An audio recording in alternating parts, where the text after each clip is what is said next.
Tidak boleh satu platform semuanya. Dia media sosial juga, dia perbankan juga, dia dagang juga, dia toko juga, dia retail juga, nggak boleh begitu. Pemirsa, kita akan lanjutkan kembali perbincangan. Mas Biba, mungkin tanggapannya mengenai predatory pricing itu sendiri. Ya, jadi sebenarnya predatory pricing itu kan berarti menjual dengan harga barang yang lebih murah daripada seharusnya. Nah, bagaimana sebenarnya mekanisme ini dengan adanya peraturan revisi dari Permendak 50, bisa adanya pengawasan yang memang diimplementasikan dan juga level playing field-nya itu bisa lebih benar.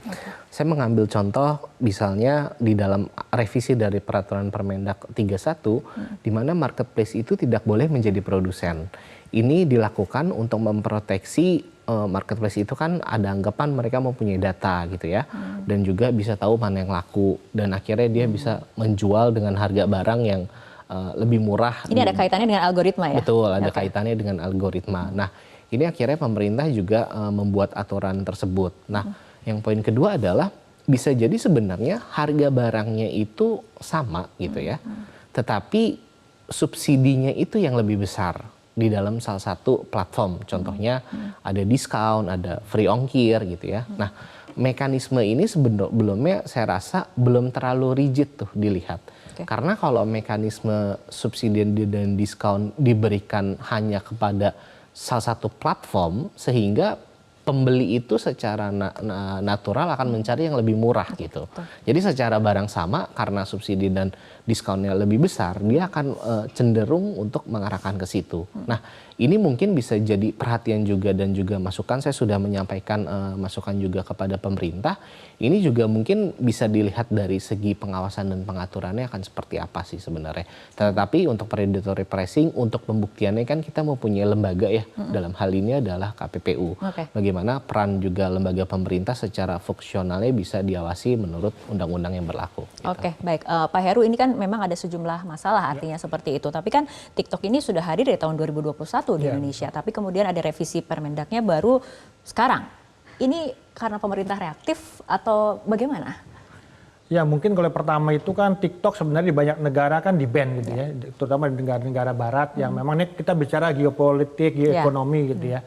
Dan di Indonesia memang agak terbuka nih, jadi TikToknya sendiri bebas gitu ya. Tapi kan dalam kenyataannya kan TikTok itu tidak hanya dia mencoba bagaimana media sosialnya ini berkembang, tapi juga mereka juga boleh melihat nih pasar e-commerce-nya besar gitu ya, sehingga mereka menghadirkan social commerce. Nah memang ketika kita bicara 2021-2022 itu memang belum terlihat nih, ini akan bentuknya seperti apa sih social commerce dari TikTok Shop gitu ya. Nah, tapi kemudian ternyata terbongkar juga nih, ada satu rencana besar dari TikTok di mana mereka menamakannya Project S gitu ya. Jadi Project S ini nanti mereka sebagai platform dan juga penyedia produk gitu. Jadi kita semacam sekarang ini semacam dipur gitu kalau istilahnya gitu. Oke, silakan yang jualan segala macam. Tapi pada satu saat semuanya akan dikuasai oleh TikTok kan, di mana produk-produknya itu diambil dari luar dan dari negara mereka gitu ya. Sehingga memang ini akan membajiri pasar Indonesia nih. Dan kalau kita lihat memang produk-produk yang dari luar ini cukup menarik gitu ya. Karena apa? Karena dari segi harga ya mereka sangat jauh di bawah harga yang biasa ditawarkan di e-commerce kita, itu yang pertama. Kemudian yang kedua itu memang kita juga perlu curiga bahwa ada upaya dari negara gitu ya untuk membantu produk-produk mereka itu masuk ke pasar negara lain gitu ya.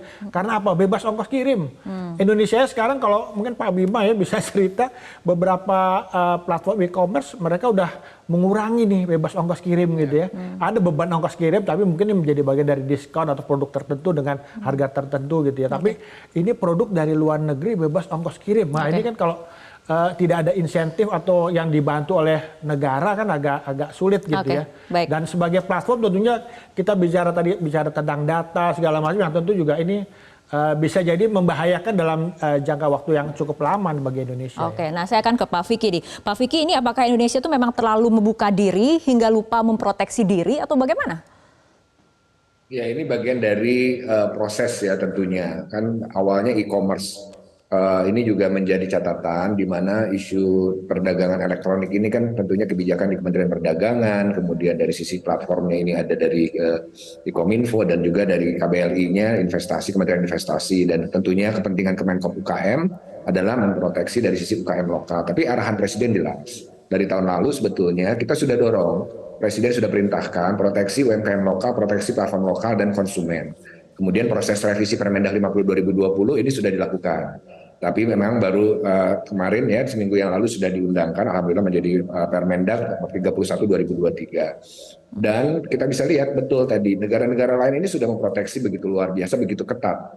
Ya, termasuk Tiongkoknya sendiri yang ekonomi digitalnya 90% dikuasai oleh domestik. Sebagai catatan, khusus di e-commerce ekonomi digital kita yang data 2022 yang kami miliki terdapat 877 triliun.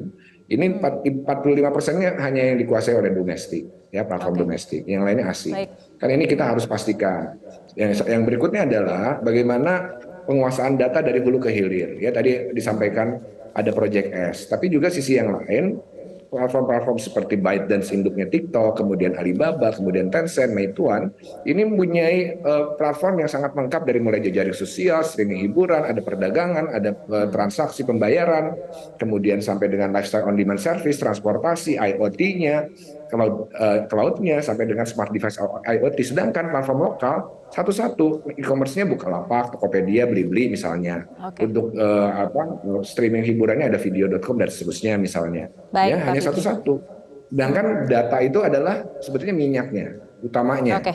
Ada AI di situ sebagai pelumasnya dan algoritma adalah kinetiknya. Ketika data sudah dikuasai dari hulu ke hilir, semua bisa dilakukan. Cara mudah mendapatkan informasi dengan satu sentuhan jari. Download Metro TV Extend.